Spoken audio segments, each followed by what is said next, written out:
Toxic things I used to do to catch my ex-boyfriend cheating that actually worked. Now, I'm not saying to do these things, I'm just telling you what I did and it worked. Do with that information what you will. Disclaimer, this was when I had no self-respect and dated the worst men. So I had many opportunities, tried many different things, and these were my most successful ones. Okay, so first up is the fake account. I had my old Finsta, so it had some followers on it still, which made it like believable. I made the profile picture an old picture of me, but cropped my head out so you could only see my body. And honestly, when I was like making this account and like about to message him, I was like, there's no way in hell he's gonna believe this. Like, this is actually ridiculous. Like, there's no way. There was a way, there was definitely a way. And he lived in Montreal, and like all the people, like everyone around him, everyone he knew spoke French. It was his first language. So I was like, I have to make this believable. Like, I have to make him think that it really is a girl that lives in Montreal. So I messaged him in French using Google Translate. And he had this friend, let's call him Rob, that was just like always hanging around women, always encouraging my ex to like do some fuck shit. And I messaged him in what I assume would be very broken French because it was fucking Google Translate. And I literally said, hey, I'm not sure if you remember me. I'm Rob's friend. We met a few weeks ago. He said, is this Natalie? I've been waiting for you to reach out. So then I literally have a full-blown conversation with him in French. My Finsta was private, obviously, so he saw no pictures of this girl. Like, he was just literally going off of the fact that some random girl had messaged him, and he was like, oh, this must be Natalie. I cannot believe he had my ass on Google Translate. When I got a Duolingo plan, I knew shit had gone too far. That damn bird, I feel like he yells at me when I miss a day, and I don't want to disappoint him. Another time I caught him cheating was when I used the classic fake texting app. The fake texting app is rookie shit, right? Like, tale as old as time, we've all been there, done that.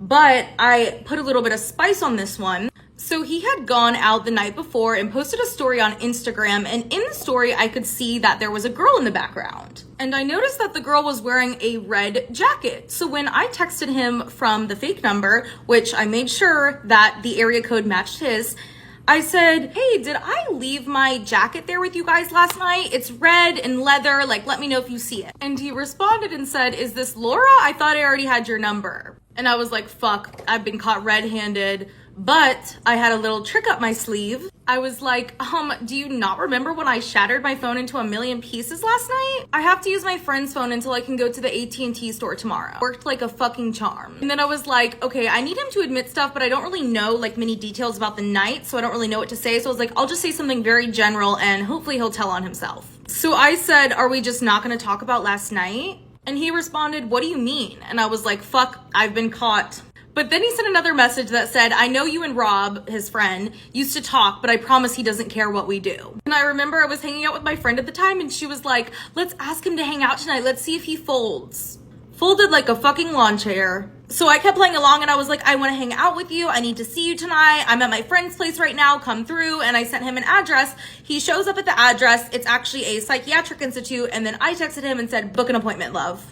And I'm not saying you should do these things. I'm just saying if you do, you should send me a screenshot so we can laugh together. This is actually a different cheating ex than in my previous video because yes, I used to have no self-respect and dated a fucking plethora of awful men. What a fun vocab word. I read one book and don't know how to act. If I've ever dated you, you should probably be behind bars, but at least they did give me good storytime content, so shout out to them, I guess. So I was dating this guy, let's call him Tyler. And we had been dating for a few months and honestly, everything seemed great. And Tyler had this friend group that he would hang out with a lot, and his friend group was one of his really close friends, let's call him Steven. Steven started bringing around this girl to hang out, let's call her Olivia. The first time I met her, I did not have a great first impression. Her and my boyfriend were talking at this party, and I had been talking to this other girl, but she ended up leaving, so I was by myself. And so I walked over to the two of them, and they're just laughing up a motherfucking storm. So I'm like standing to the side as they're hee-hee and ha-haing. And I said something like, oh, like, what did I miss? You know, hoping one of them would like explain to me what the fuck was so funny. Like, I like jokes. I want to laugh too. Olivia goes,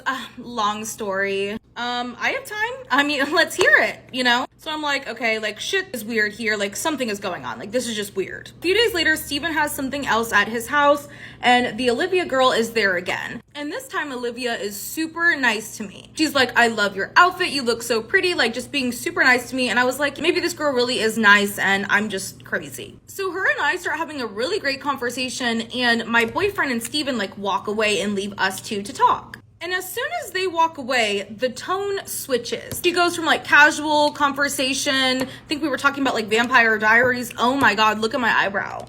Help. Anyways, we went from like a casual, normal conversation to she starts fucking interrogating me. Like question after question after question after question. And more than just like, where are you from? Like, who are your friends? Like, what do you guys like to do? Where do you like to go? Just like hammering me with so many questions. So I'm like, damn bitch, like badge number?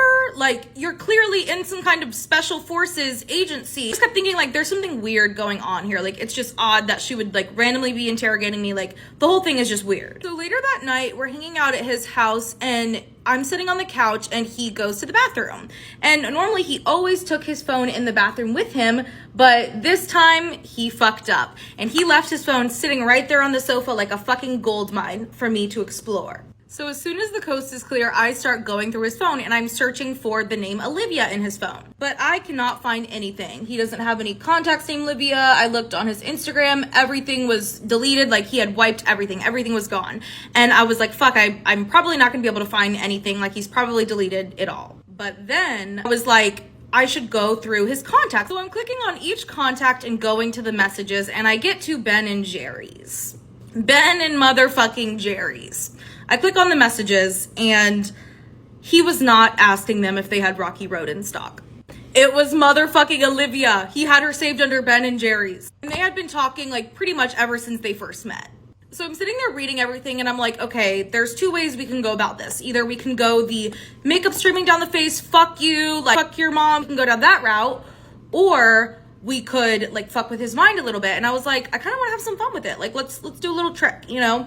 So I put his phone back where it was. I go back to where I was sitting and he comes out of the bathroom and I'm acting completely normal. Like everything was fine, like having normal conversation with him. Like he didn't think anything was up. So I'm like chilling at his house, pretending everything's normal. But meanwhile, I'm like texting my friend and we're just fucking scheming. Like we're like, here we motherfucking go. Like we have something good to work with here. Me and my friend drop off a bowl of ice cream with the sprinkles spelling out fuck you on his doorstep with a note included that says special delivery from Ben and Jerry's.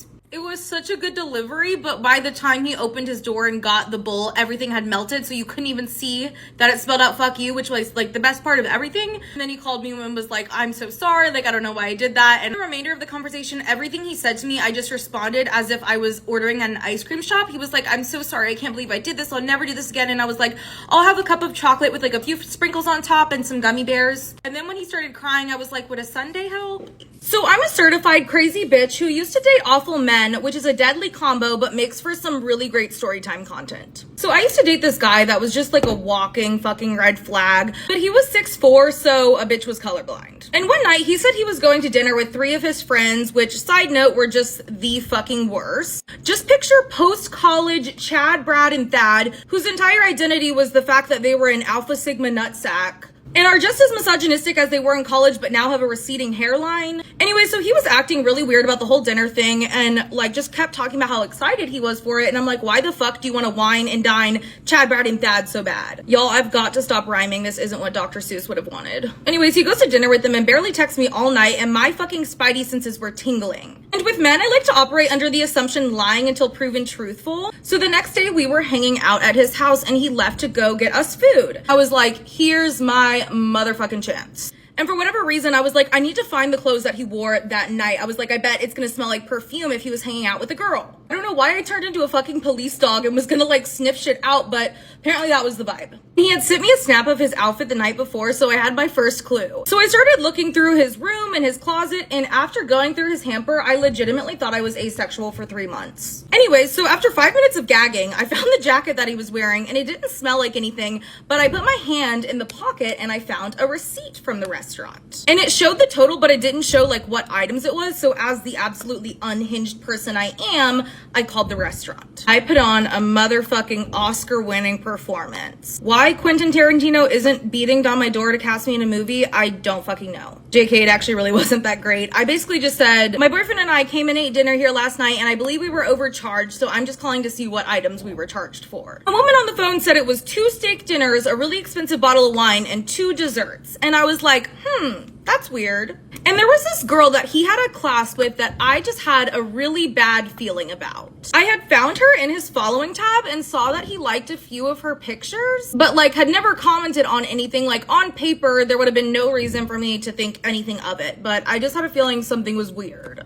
So after I got off the phone with the restaurant, I started going through his following tab once again, and I saw the girl from his class, let's call her Jennifer. And thankfully she had a public Insta, so time to go to work. How nice is it when the person you're looking for has a public Insta and it's just free reign? Like, you don't even have to like bring out the fake counter and list your friends. It's like fucking Christmas. I went to her page and saw that she had a story up, so of course I clicked it. And it was a story from the night before, a picture of the exact bottle of wine that the woman on the phone said my boyfriend was charged for. And the location of the restaurant was tagged. Honestly, she was so out of his league that I was more impressed than I was mad. She was doing fucking charity work. Like Salvation Army's volunteer of the month. Like, I don't know what's worse, the cheating or what I found in his hamper that almost sent me to the hospital. Cheating with the hygiene of Shrek is crazy. No offense to Shrek. It's an evil world we live in. My wife broke my finger last night during a fight. My wife and I have been married for 10 years. For the most part, things have been good. My wife does deal with some anxiety issues and gets really stressed out about things like cleanliness and such. She also has some weird abandonment issues, like I can't walk away during a fight. When COVID hit, things got really bad. She started working from home and our balances of things got really messed up. She demands 100% of my attention when I'm not working. It's rare that I can see friends or go to the gym anymore. She continued to demand more and more of me and then treated me bad when she still wasn't happy. It's result in physical abuse occurring. She blames me for it because it usually starts when I'm trying to get away from her and she tries to stop me. For the past 2 to 3 months, we've had a serious knockout fight about once a week. The fight is always the same. It usually goes like this. I do or say something that upsets her. Usually I have no clue what I did. She then calls me an asshole. I get upset and ask for a break, which is how we've agreed to handle conflict. She refuses or violates the terms we've set. I feel trapped and try to leave. She physically stops me from leaving by blocking me or taking my keys, phone, or wallet. I make physical contact trying to get by, like trying to gently push her hand away. She then punches, kicks, or tries to trip me. It continues to escalate until one or both of us gets hurt. A week ago, we were cleaning out our storage unit. We had an argument about how to get it done. I grabbed a tabletop saw and tried to move it. She purposefully kicked a toe in front of me and I almost fell onto the blade of the table saw. Last night, we had a stupid fight that stemmed from talking about a movie. She called me an asshole. I kept my cool and attempted to talk to her, but then she told me, "Why am I even married to you?" I left and went for a walk for an hour. I came back hoping that things would have calmed down, but she took my keys from me and then physically blocked me from leaving. She punched and kicked me again. I finally agreed to go to sleep. She came in 30 minutes later making demands that I fix the light. She kept turning the light on and off and pulling the pillow out from under me and pulling the blankets off me. We fought over a blanket. My finger got caught and she broke my finger. I haven't been to the hospital because I can't afford to miss work and I work with my hands. My wife is trying to pretend nothing happened. She's apologized, but she tells me I can't keep being a jerk and need to move on. I'm a good man and I don't deserve to be called an asshole for no reason and especially not hurt. I'm in fear for my own safety now and think I need to leave. I fear she will try to ruin my reputation and get me fired for a BS domestic violence accusation because she's threatened to do that before. Scared and feel powerless. What do I do?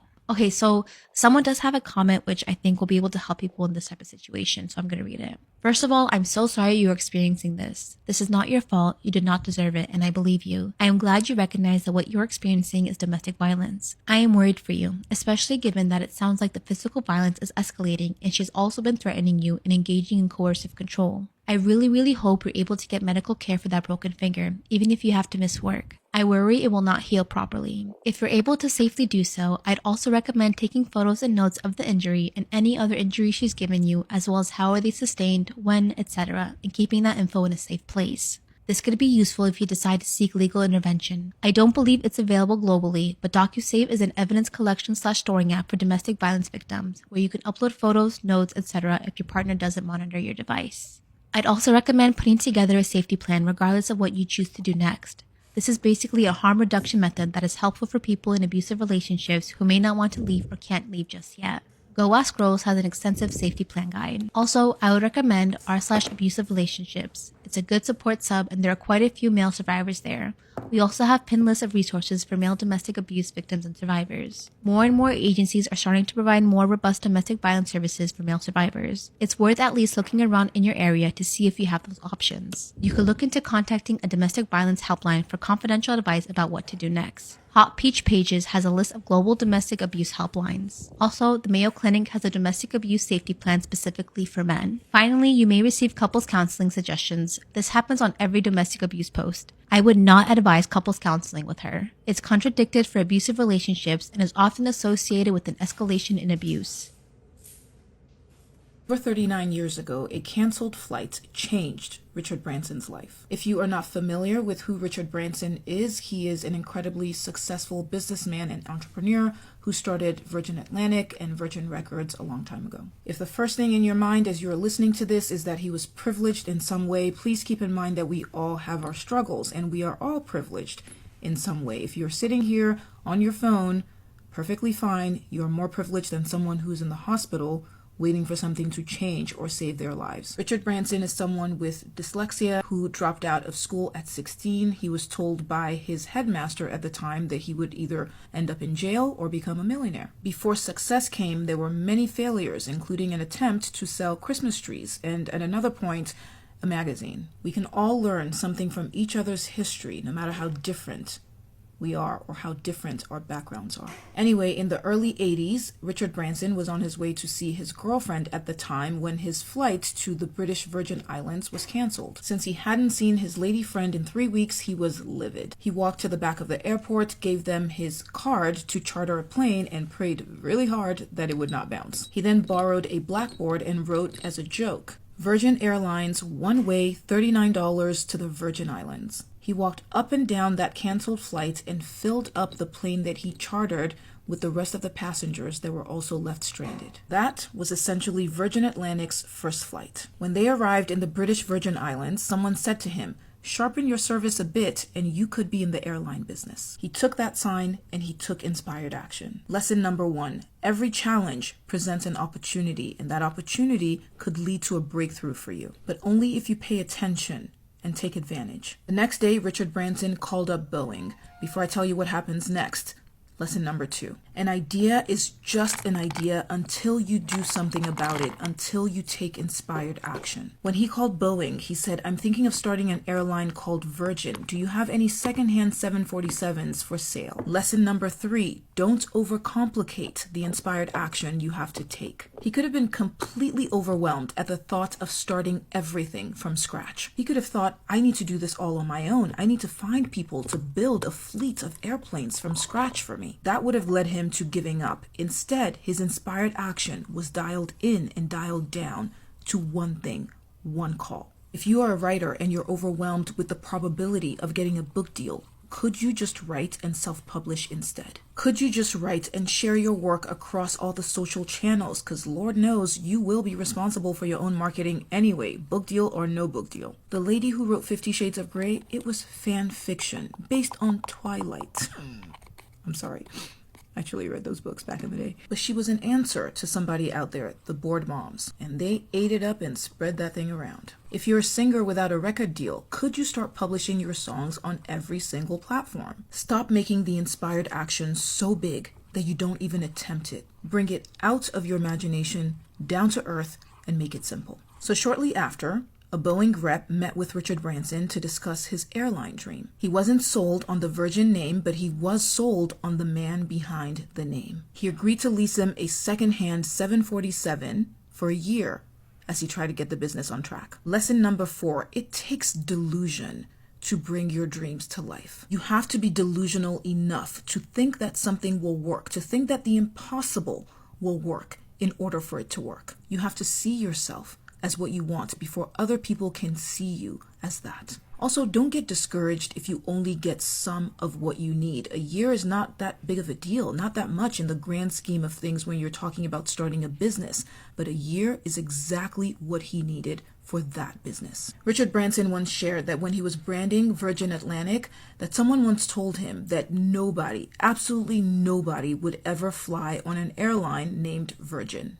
Lesson number 5, no one will believe in you more than you. With one plane, Virgin Atlantic took on British Airways, Pan Am, and TWA with their hundreds of planes. By the way, as Virgin Atlantic grew, even though they were seen as small potatoes, British Airways in the 90s started to play dirty. They had a team illegally access Virgin's digital information. They would then call Virgin Atlantic's clients pretending to be from Virgin, telling the customers that their flights had been canceled, and then rebooking them on British Airways flights. Virgin took British Airways to court where they won the largest libel suit in British history. Lesson number 6, no one tries to bring down or put down something that they are not scared of. You may be out there building, trying to build, doing your thing, minding your own business, and here comes the haters, big and small, trying to tear you down. Stand your ground and do not give in to the noise. That noise could come from strangers, even friends and family. Ignore it. Just know that it's a sign that you are going in the right direction. If this message resonated with you, comment below and let me know what you think. Bye. So I've wanted to work at Mecca since I was 14. I walked into my favorite Mecca and was like, are you guys hiring?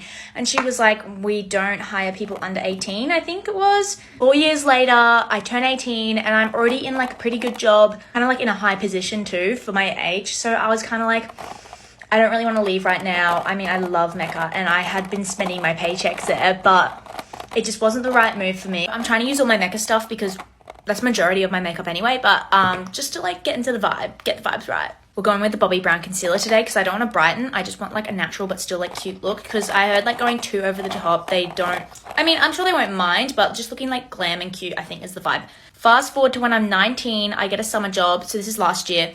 And I go visit my local Mecca on my lunch break. I ran into a high school friend and she was working at Mecca. And at this point, I was in an office job to try and pay for travels and I was working 9 to 5 and I wasn't happy. I wasn't sad, but I just wasn't happy. And I saw her and I was like, you're living my dream. Like, how did you get this job? She was like, okay, this is like when they put out applications and when they need the most people, and then like apply online and, you know, just be yourself. But she was like, yeah, but like heaps of people apply. Like hundreds of people want to work at Mecca because it's such a good work environment. So that month rolls past and every day I am looking for the application and looking in Europe on a train one day, killing time. And I just looked it up and there it was, the job application for the Christmas hosts.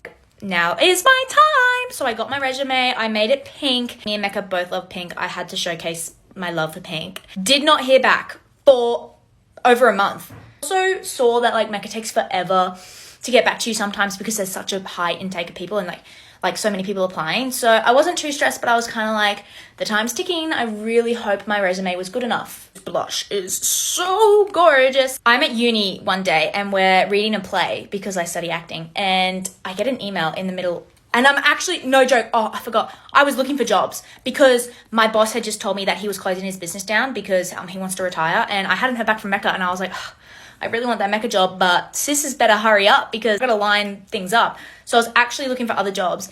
And then I got an email that said, you have been selected for an interview. And I literally was like, oh my God. And I ran and told all my friends and they're like, oh my God, like that's awesome for you. Like, I feel like you would really shine there. And I was like, I know. And I'm really excited. I'm even going to get an Uber in there so that my makeup's not like melty from the sun.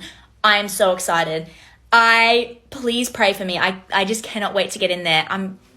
Excited is an understatement. Like, I am ecstatic to go to this interview, okay? Here is a Mecca interview debrief and update because all you guys were really interested. Interview was in person. A lot of people said they did a Zoom last year, and I arrived 10 minutes early. Always arrive early. Like, there are so many people going up against you for this job, so you want to make the best first impression. I walk into the room and there's like 40 to 50 girls. I didn't count, but there was like heaps. A lot of the girls were wearing black, and I know that they did that because the Mecca uniform is black, and I knew everyone was going to do that, so I wore like this really cute silk brown top to be a little bit different. I had a girl say to me, oh my gosh, everyone's wearing black, and like, I'm not wearing black. Don't stress. You're not going to not get the job because you didn't wear black. A bunch of Mecca workers came out and they kind of ran through the process. So there was a group interview and then they were going to do one-on-ones. Mecca managers like walked around and grouped us all in like groups of 4 and 5. Hey, this product does XYZ, like here's a little rundown, and they read a little script and then they were like, okay, great, now sell it to us. Because there were so many people in the room, I just hear everyone like selling the products to each other, saying in my head like, keep smiling, like keep smiling. They can teach you how to sell products, but they can't teach charisma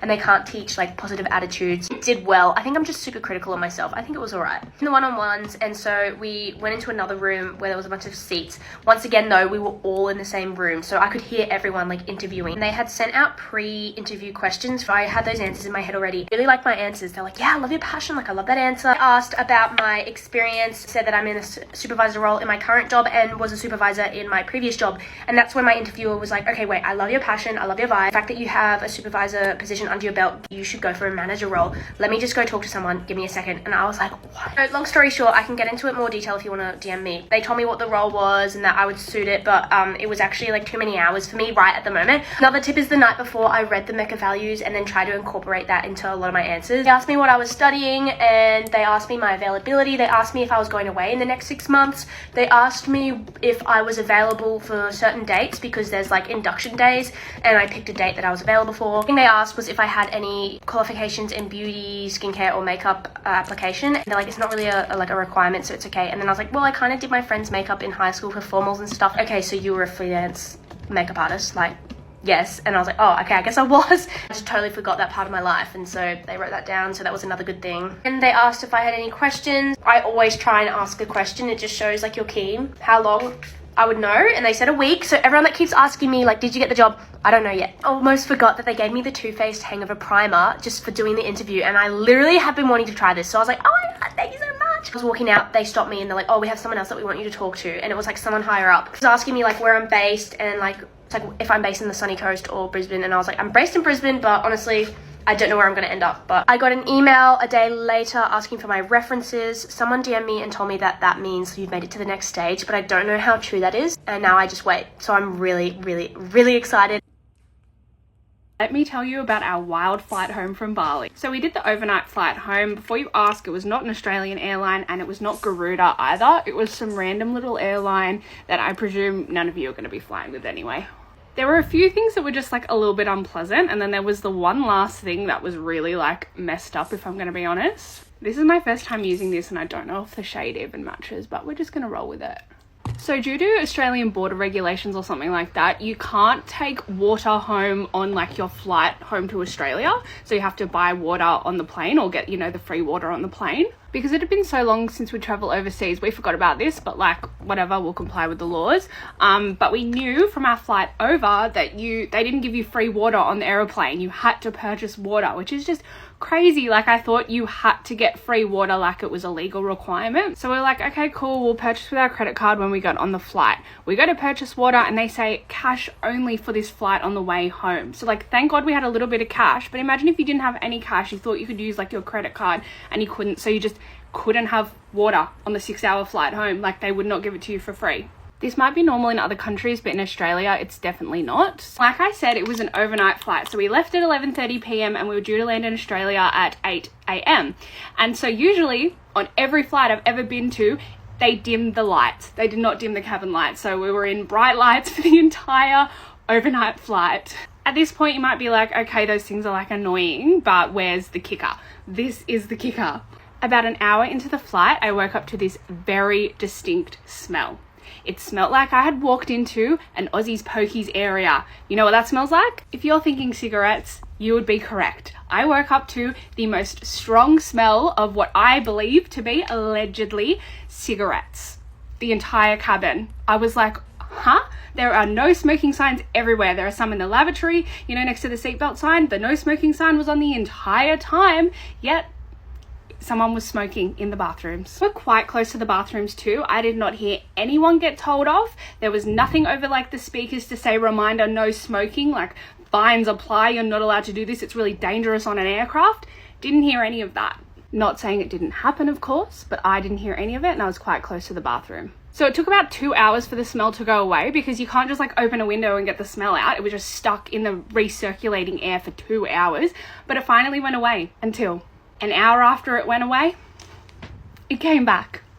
The smell of cigarettes came back. Someone smoked not once, but twice on the aircraft. And that's how I think it's not an accident. Again, no announcements, nothing like that. And so when we touched down, I thought, I don't know, maybe the police would come on and like arrest this guy because, you know, against the law.